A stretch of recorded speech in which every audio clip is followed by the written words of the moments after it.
Naranasan mo na bang maglakad sa iisang kalye araw-araw? Oo, yung tipong kabisado mo na talaga yung lugar. Right.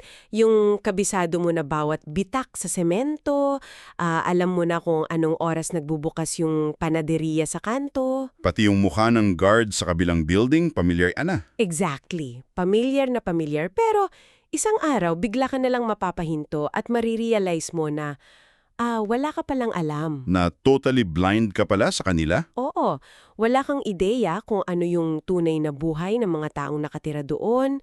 Parang kabisado mo lang yung mapa ng lugar sa isip mo, pero blind ka sa mga totoong kwento nila. At yan yung mismong dahilan kung bakit napakaganda nitong dokumentong hihimayin natin ngayon. Yes, yung dokumentong pinamagatang Why Community Mapping Matters. Ang argument kasi nito, medyo nakakagulat. Sobra, kasi sinasabi nito na yung mga institusyon natin, lalo na yung mga simbahan at mga community organizations, Parang mga bulag sila sa mismong mga komunidad na nasa labas lang ng pinto nila. tumpak.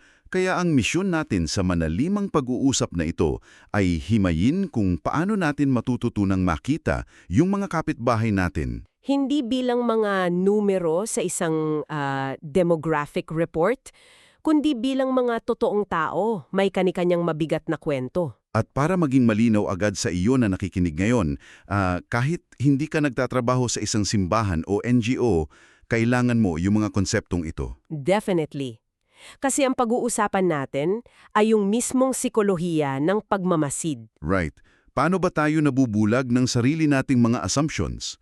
Paano natin madalas nahuhusgahan yung mga taong pagod na pagod lang pala sa buhay? Kaya sigurado ako yung mga frameworks mula sa source natin na yon, babaguhin ito yung paraan ng pagtingin mo sa sarili mong barangay, sa opisina mo, o kahit sa pamilya mo. Okay, let's unpack this. Kasi nung unang nabasa ko yung term na community mapping, ang pumasok agad sa isip ko ay literal na paggawa ng mapa. Yung may mga pins and color coding. Oo, yung gumagamit pa ng GPS. Pero nililinaw ng source natin na hindi ito tungkol sa teknolohiya. Tinatawag nila itong discipline of attention o ang disiplina ng pagpansin. Discipline of attention. Ang ganda nun. 'Di ba? Pero bago tayo pumunta sa kung paano magmasid, kailangan muna nating intindihin kung bakit ba tayo madalas palpak sa pag-obserba. Ano ba yung humaharang sa atin? Ang tawag ng dokumento dyan ay ang crisis of misseeing. O yung krisis ng maling pagtingin. Krisis talaga. Oo, kasi kapag araw-araw nating nakikita ang isang lugar, nagkakaroon tayo ng illusion of knowledge. Inaakala natin na dahil pamilyar tayo sa itsura ng mga kalsada. Kilala na rin natin yung mga tao. Exactly. Pero yung pamilyaridad ay madalas nagiging kalaban ng tunay na pag-unawa. Madalas nabibigo ang mga institusyon hindi dahil wala silang pakialam. Minsan nga, sobrang dami pa nilang programs at events eh. True. Nabibigo sila dahil ang sinusolusyonan nila ay yung komunidad na nasa isip nila, hindi yung komunidad na totoong nag-i-exist sa labas. So, parang nagpapatakbo sila ng isang software na hindi naman tugma sa hardware ng lugar? Magandang analogy yan. Isipin mo na lang ang isang simbahan o community center na nag-organize ng isang malaking family night. Okay, let's say tuwing Miyerkules ng gabi, bandang 7:00. Right. Gumastos sila, naghanda ng pagkain, nagimbita ng mga speakers, tapos walang dumating. Ouch! Ang natural na reaction niyan, mafu-frustrate yung mga organizers. Siyempre, iisipin nila, walang pakialam ang mga tao rito sa pamilya nila. Wala silang interes na mapabuti ang buhay nila. Nag-judge agad. Oo, pero kung titingnan pala nila ng mabuti yung realidad ng komunidad, matutuklasan nilang ang lugar na iyon ay binubuo ng mga shift workers. Mga call center agents, security guards. Ayon, mga magulang na kailangan pang bumiyahe ng 3 oras sa traffic galing sa trabaho. Wala silang oras para sa isang seminar ng 7:00 ng gabi. Grabe, na-replace ng maling hinala yung katotohanan. Alam mo, Naisip ko tuloy parang nagbebenta ka ng snow boots sa Pilipinas. Oo, tapos magagalit ka sa mga tao kung bakit ayaw nilang bumili. Exactly. Sisisihin mo pa sila na hindi nila na-appreciate yung quality ng sapatos mo. Ang ibig sabihin pala nito, kahit gaano kaganda ang intensyon mo, pwede itong maging completely useless. Oo, minsan nakakasakit pa nga kung hindi nakaangkla sa totoong realidad ng mga tao. Ang lala nun. At ang mas malalim pang layer dyan ay kung paano ipinapaliwanag ng source natin na ang generic love o pangkalahatang pagmamahal ay pwedeng maging mapanganib. Wait, paanong naging mapanganib yung pagmamahal? Kasi kapag binamahal mo lang ang isang tao bilang isang konsepto o kategorya like the youth or the poor, Hindi mo talaga sila minamahal. exactly. Kasi ang totoong pagmamahal ay particular at detalyado. Dito pumapasok yung dalawang magkasalungat na konsepto na tinatawag nilang inward gravity at outward discernment. Inward gravity, parang hatak papasok. Oo. Karamihan sa mga institusyon ay may inward gravity. Ang laging tanong sa mga meeting nila ay, paano natin papuntahin ang mga tao sa gusali natin? Paano natin sila mapapa-attend sa programa natin? Parang tayo lagi ang sentro ng universe nila. Tumpak. At ang hinihingi ng dokumento ay mag-shift tayo patungo sa outward discernment. So imbas na tanungin kung paano sila mapupunta sa atin, ang mas tamang tanong ay, Saan na ba namumuhay, naghihintay at nagdurusa ang mga tao ngayon mismo? saan nagdurusa ang mga tao? Napakabigat na tanong niyan. At para mas ma-visualize natin yung impact nitong inward gravity na pilit hinahatak ang mga tao papasok, Ano yung halimbawa natin? tingnan natin yung isang napaka-striking na case study na binanggit sa source material. Tungkol ito sa isang simbahan na nakatayo mismo sa tabi ng isang malaking transportation hub. Yes, yung terminal. Isipin ninyo, yung isang terminal ng bus at tren na sobrang daming tao, maingay, mausok, libo-libong commuters ang dumadaan araw-araw. Pero itong simbahang ito, palaging walang laman. At dahil nakikita ng mga leader ng simbahan na libo-libo ang dumadaan pero walang pumapasok, nag-formulate sila ng isang assumption. Siyempre. Sa paningin nila, ang mga taong ito na nagmamadaling maglakad, nakayuko, hindi man lang tinitignan ng gusali nila, ay spiritually indifferent. Wait, really? Inisip nila na wala lang pake yung mga commuters? Oo, inisip nila ang mga commuters na ito ay sobrang lamig, walang pakialam sa Diyos o sadyang makamundo na lang talaga. Here's where it gets really interesting.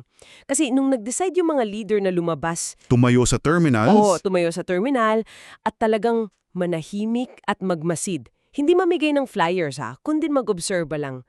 Nakita nila yung totoong nangyayari. ano yung nakita nila? Nakita nila yung mga mukha ng mga taong umaalis ng bahay ng 4:00 ng madaling araw at nakakauwi na ng 10:00 ng gabi. Grabe yung pagod nun. Di ba? Na-realize nila na ang mga taong ito ay hindi lumalaban sa pananampalataya o ayaw sa Diyos. Sila ay pagod na pagod lamang. Nasa matinding survival mode sila. Napagkamalan nilang kawalan ng pakialam yung matinding pagod. Exactly. What's fascinating here is, isa yan sa pinakamahalagang realization sa buong pag-aaral. Ang fatigue o pagod ay madalas nating nami-misinterpret bilang apathy o kawalan ng gana. Kasi nga, pag nakita mo silang walang reaksyon, akala mo wala silang pake. Oo. Pero kung ang isang tao ay pilit na pinagkakasya ang minimum wage sa loob ng isang linggo, inaalala kung may kakainin ng mga anak niya bukas, At pisikal na bugbog sa ilang oras na biyahe araw-araw. wala na talaga siyang mental o emotional na bandwidth para maging mausisa sa isang religious debate o umattend ng malaking gathering.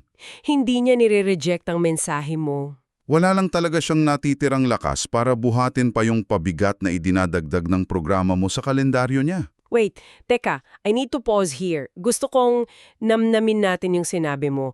Ang pagod ay isa palang espiritual na kondisyon. Oo, hindi lang siya physical state. Hindi lang siya physical state na kailangan ng tulog.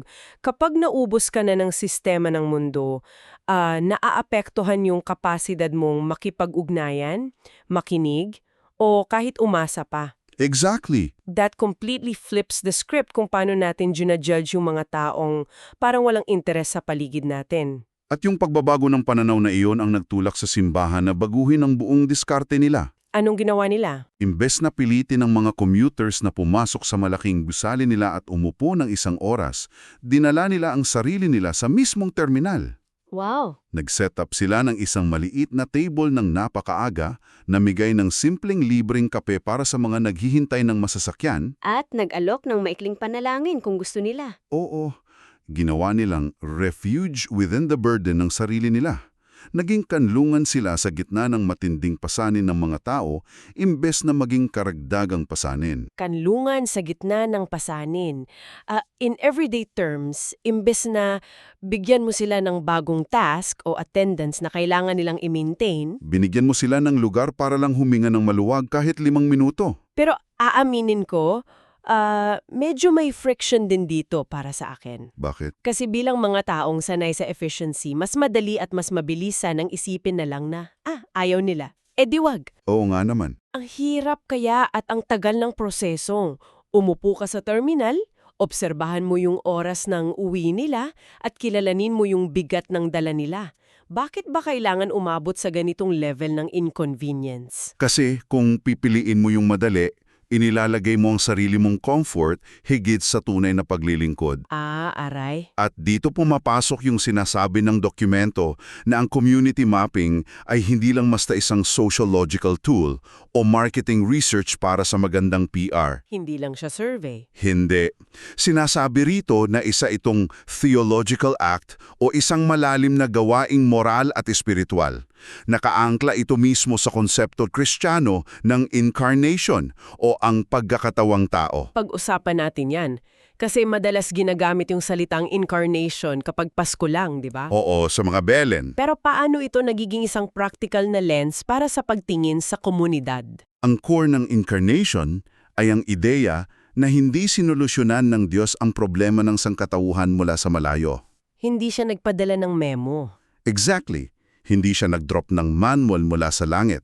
Pumasok siya sa isang napaka-specific na lugar sa gitnang silangan, naglakad sa mga maalikabok at mainit na kalsada, Nakihalubilo sa mga taong itingakwil ng lipunan. at naranasan ang pisikal na pagod, gutom at kalungkutan. At ang ibig sabihin nito para sa sinumang sumusunod sa modelong ito ay hindi ka pwedeng magmahal mula sa malayo. Hindi ka pwedeng mag-analyze lang ng data mula sa isang air-conditioned na opisina. At isiping kilala mo na ang mga tao sa laylayan. I see. Kaya kung i-connect natin iyon sa totoong buhay, ibig sabihin, ang mga waiting shed, ang mga palengke, ang mga eskinita sa barangay, Hindi sila mga neutral spaces lang na gawa sa semento. sagrado pala ang mga lugar na ito. Kapag naiintindihan mo ang prinsipyo ng incarnation, makikita mo na ang mga kalsadang iyan ay sagradong lupa. Kasi nandun na yung Diyos. Kasi kumikilos na ang Diyos sa mga lugar na iyon bago pa man dumating ang simbahan o anumang institusyon. May mga tahimik na bayani na dyan. May mga taong nagpapakita na ng matinding awa sa mga kapitbahay nila. Oo. Ang trabaho natin ay hindi dalhin ng Diyos sa isang lugar na parang wala siya doon, kundi hanapin kung saan na siya nakikipag-ugnayan sa mga tao at sumali sa ginagawa niya. Grabe! Bawat taong madaanan mo pala, kahit gaano pa sila kadungis o kataray, ay kawangis ng Diyos. Hindi sila demographic target na kailangan mong ma-convert para gumanda ang end-of-year report mo. Wow! Alam mo kung anong nare-realize ko dyan. Kung nandoon na pala ang Diyos, ibig sabihin, hindi ang simbahan o ang organisasyon natin ang bida sa kwento. Hindi tayo ang main character. Parang tayo yung supporting actor na biglang pumasok sa kalagitnaan ng isang eksena na matagal lang nagpe-play. Kailangan muna nating basahin at intindihin kung ano yung script ng komunidad. Bago tayo bumitaw ng mga linya natin, Kasi kung papasok tayo at sisigaw agad ng sarili nating script, magmumukha tayong out of touch or worse, mapanira. totoo yan. Paano natin ngayon matututunang basahin ang script ng komunidad ng tama nang hindi ipinapasok yung mga sarili nating biases? Diyan pumapasok yung napaka-practical na bahagi ng source natin, ang first glance community scan. Okay, paano ba to ginagawa? Ito yung step-by-step na paraan para i-train yung mga mata at tenga natin na makakita ng tama. Ang unang instruction ay maglakad ka raw sa isang bloke o kanto ng komunidad sa iba't ibang oras ng araw. Umaga, tanghali at gabi. Dahil ang kwento ng isang kalye ng alas 6 ng umaga ay ibang-iba sa kwento nito pagdating ng alas 10 ng gabi. At habang naglalakad ka, may tatlong tiyak na layer kang oobserbahan. Himayin natin isa-isa iyan.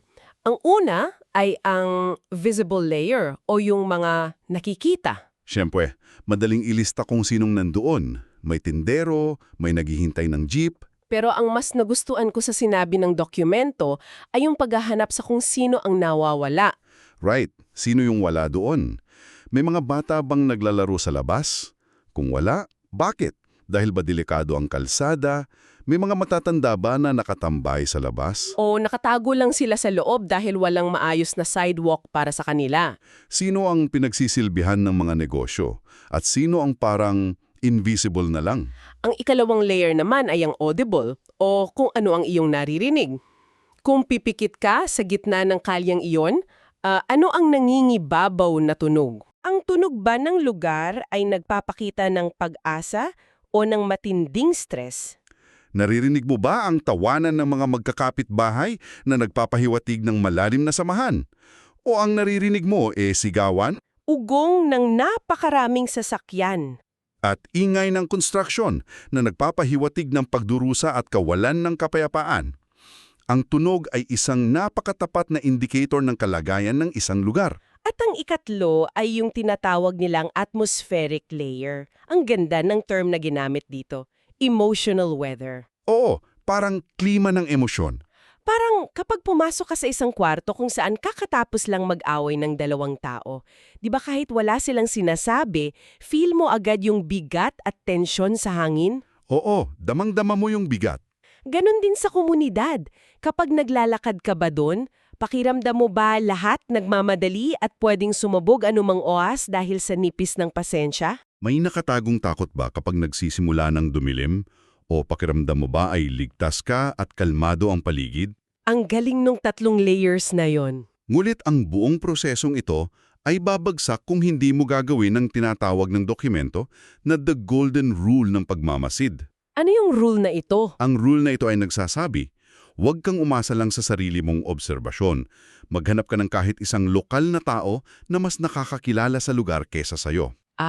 Yung mga totoong taga doon. Maaring ito ay yung matagal ng vendor sa kanto, isang guro sa kalapit na public school, o yung gwardya na nakakakita sa pagpasok at paglabas ng lahat ng tao. Lapitan mo sila, magtanong ka at makinig ng malalim. At dito napapasok yung pinakamahirap na instruction sa lahat. Observe without fixing. Magmasid ka nang hindi nagtatankang ayusin agad ang anumang problema. Exactly.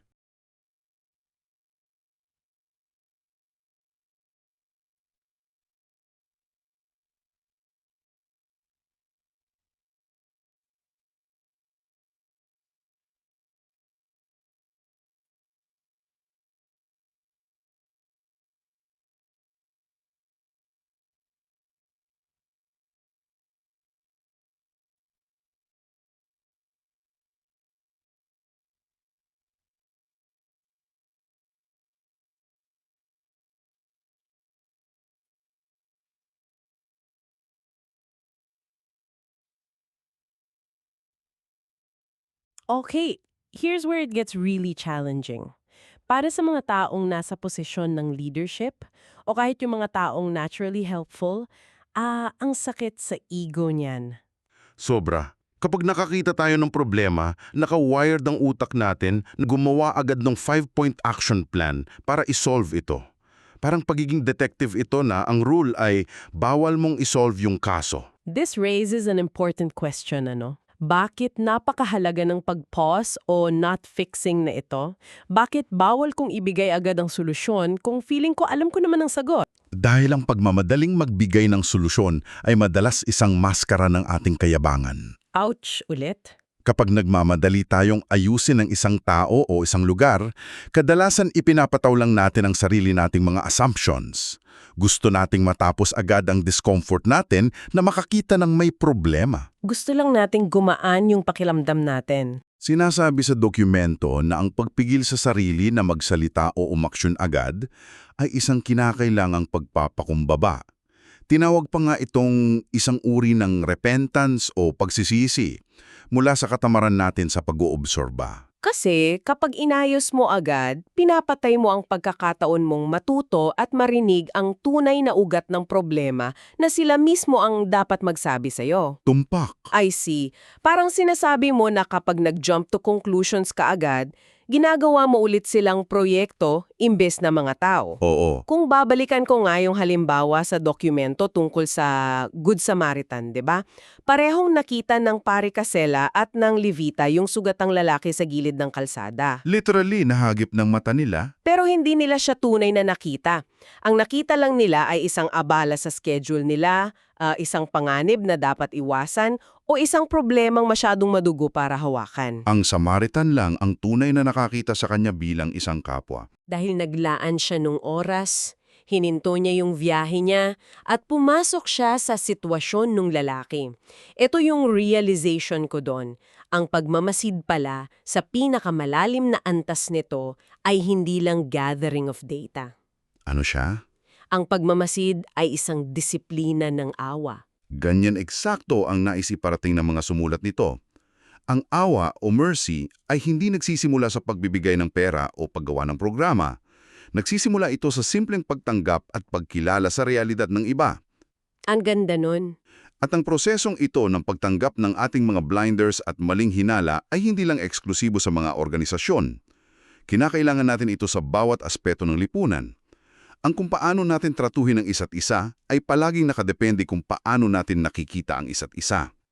Para ibuod ang lahat ng mga nag-uumapaw na insights na napag-usapan natin sa deep dive na ito, nagsimula tayo sa panganib ng pagiging pamilyar pero bulag. Nakita natin kung paano ang pangkalahatang pagmamahal ay pwedeng maging irresponsable kung hindi ito detalyado at partikular. Na-realize natin na ang mga taong akala natin ay walang pakialam, madalas ay mga taong ubos at pagod lamang sa buhay. Natutunan natin na ang presensya, ang mismong pag-upo natin sa tabi ng isang tao, Tulad ng ginawa ni Jesus sa Incarnation. ay mas makapangyarihan kesa sa anumang programa. At higit sa lahat, natutunan natin ang halaga ng pagpapakumbaba.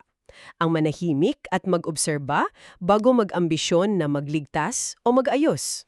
At kung paano mo ito dadalhin sa sarili mong mundo ay nasa sa iyo na. Pero gusto kong iwanan sa iyo ang isang napakagandang linya, isang panghuning kaisipan mula sa source material na hanggang ngayon ay naisip ko pa rin. Ano yun? Places remember what we forget. Naalala ng mga lugar ang mga bagay na nakalimutan na natin. Wow! Daanan mo araw-araw ay hindi lang mga patay na estruktura. Mga saksi sila. Maaaring nagtatago sila ng mga kwento ng pagtataboy ng mga pamilya na hindi makabayad ng renta. Maaaring naroon ang tahimik na pagdurusa ng mga taong nawalan ng trabaho. O kaya naman, naroon ang hindi napapansing katatagan at kabayanihan ng mga nanay at tatay na gumagawa ng paraan para mabuhay araw-araw. Places remember what we forget. Kaya tatanungin kita ngayon, ikaw na nakikinig sa amin habang nagbibiyahe ka, habang nag-aayos ka sa bahay o habang nasa desk mo sa opisina, sa susunod na maglakad ka sa iisang kalye na pamilyar ka, kung saan kabisado mo na bawat gusali at tindahan, isipin mo, ano nga mga hindi nakikitang kasaysayan o mga tahimik na kwento kaya ang hawak ng mismong lupang tinatapakan mo ngayon na matagal nang naghihintay na may isang taong huminto at pumansin. Maging ikaw ang tao sana. Hanggang sa susunod nating paghimay.